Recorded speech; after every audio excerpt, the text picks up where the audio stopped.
Okay, so this is how you're going to access the article today. When you click on that link, it's going to look exactly like this. You'll click Log In. You'll click I am a student. And then your classroom password is IRONS, lowercase, IRONS. And you'll click Sign In. So this is what it will look like. And we're going to actually be doing a play today. In class, everyone's assigned parts.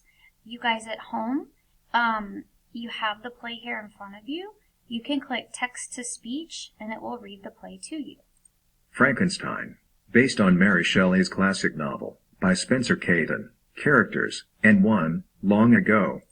You get the idea. So you'll just listen to the play, and then you will complete the little questions that go along with it afterwards.